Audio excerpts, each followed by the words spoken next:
আর এবার দেখাবো হুগলির আরো একটা ছবি, কারণ হুগলির দিকে দিকে তো এরকমই পরিস্থিতি, বন্যা পরিস্থিতি তৈরি হয়েছে। ডিভিসি জল ছাড়ছে আর তাতে হুগলির বিস্তীর্ণ এলাকা ভেসে যাচ্ছে। আরামবাগ জলমগ্ন, জল বাড়ছে প্রতিনিয়ত, হু হু করে এলাকায় জল ঢুকছে। মানুষ বলছে যে এখন যদি একটু জল থাকে কিছুক্ষণ পরে সেই জল বেড়ে যাচ্ছে।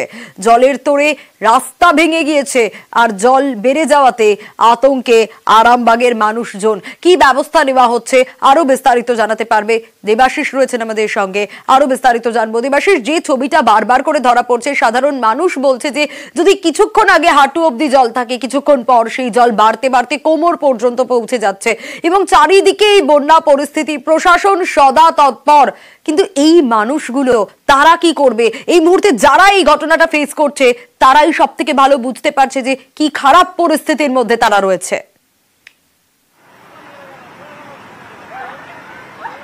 দেখো, অবশ্যই যত সময় বাড়ছে পরিস্থিতি আরো কিন্তু ভয়ঙ্কর হচ্ছে। খারাপের থেকে যদি বলা যায় ভয়ঙ্কর রূপ নিচ্ছে। তার কারণ যে রাস্তা, সাধারণ মানুষ, যে গ্রামবাসী যারা এই গ্রামগুলো হয়তো জল ঢুকবে বা প্রত্যেকবার ঢোকে, তারা সময় মতন করে প্রশাসনের কথা মতন তারা রেস্কিউ সেন্টারে চলে যায়, কিন্তু সেই যে রাস্তা, সেই রাস্তাটাও কার্যত ভেঙে গেল।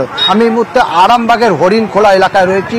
মূলত যে সামনেই আমার পিছনে কয়েক মিটার পিছনেই হচ্ছে জাতীয় রাজ্য সড়ক। সেই রাজ্য সড়ক থেকে হরিণখোলা যে গ্রাম, সেই গ্রামে ঢোকার একমাত্র রাস্তা ছিল এই কংক্রিটের রাস্তা, যেটি কিন্তু কিছুক্ষণ আগে আমরা দেখেছি পুরো জলের তোড়ে ভেসে যায় প্রায় 15 থেকে 20 ফিট অংশ। ফলে কার্যত সেই যে গ্রাম, সেই গ্রামের থেকে যে এই যে সড়ক পথ, তা কিন্তু বিচ্ছিন্ন। আমরা দেখতে পাচ্ছি গোটা এলাকায় যে মানুষজন হাঁটাচলা করছে, এটি হচ্ছে চাষের জমি। কেউ রিস্ক নিয়ে, তারা হয়তো যারা পুরুষরা রয়েছেন তারা একেবারে জলের ওপর দিয়ে এক বুক জলে তারা কার্যত নিজেদের বাঁচাতে সেখানে আস্তানা নিচ্ছে। এবং দূরে আমি তোমাকে একটা ছবি দেখাতে বলছি যে ওই এলাকা, অর্থাৎ ওই গ্রামে দেখো 5জন মানুষ, তারা কিন্তু একটা কোনো বড় উঁচু কোনো জায়গায় পৌঁছানোর চেষ্টা করছে এই মুহূর্তে। তার কারণ তাদের যে বাড়িঘর তা কিন্তু জলের তলায় চলে গেছে।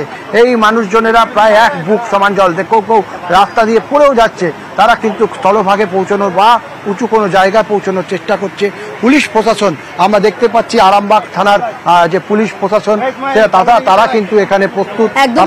সেই ছবিটাই আমরা দেখতে পাচ্ছি, কখনো কোমর পর্যন্ত জল, তারপর সেই জল বাড়তে বাড়তে এখন আরো বেশি হয়ে গিয়েছে। ভয়াবহ পরিস্থিতি। বেশ, অবশ্যই পরিস্থিতির দিকে নজর রেখো।